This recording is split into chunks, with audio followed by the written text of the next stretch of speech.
وإذ قال موسى لفتاه لا أبرح حتى أبلغ مجمع البحرين أو أمضي حقبا فلما بلغا مجمع بينهما نسيا حوتهما فاتخذ سبيله في البحر سربا فلما جاوزا قال لفتاه آتنا غداءنا لقد لقينا من سفرنا هذا نصبا قال أرأيت إذ أوينا إلى الصخرة فإني نسيت الحوت وما أنسانيه إلا الشيطان أن أذكره واتخذ سبيله في البحر عجبا قال ذلك ما كنا نبغ فارتدا على آثارهما قصصا فوجدا عبدا من عبادنا آتيناه رحمة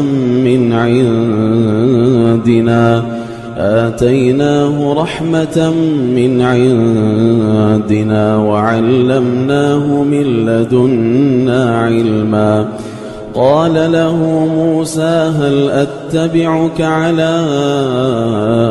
أن تعلمني مما علمت رشدا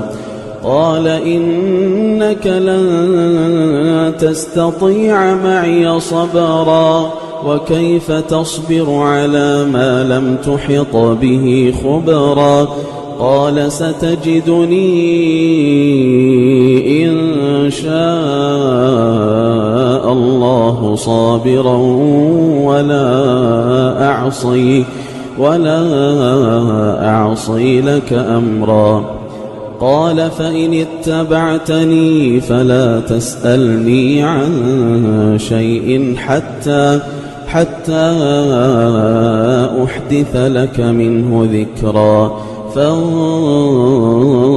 فانطلقا حتى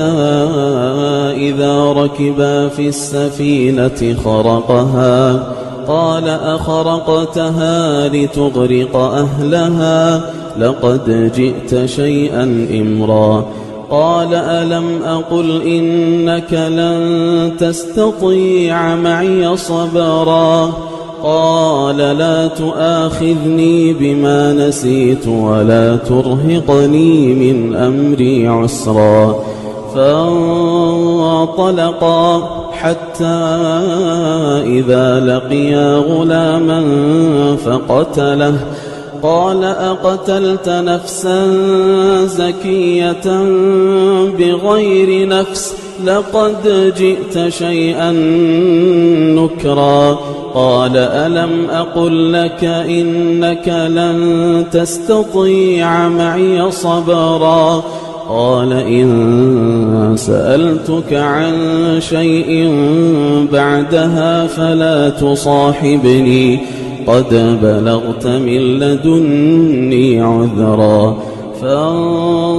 فانطلقا حتى إذا أتيا أهل قرية